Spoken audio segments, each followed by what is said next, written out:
Güvendiğin dağların başında kar. Göğsünde nice hançer, nice dal yeri var.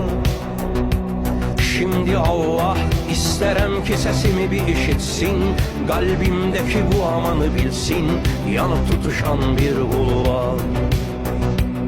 Fani dünya bir an bu dengeyi yitirsin, bütün herkesi daha bunu bilsin, yalan ömrün bir sonu var.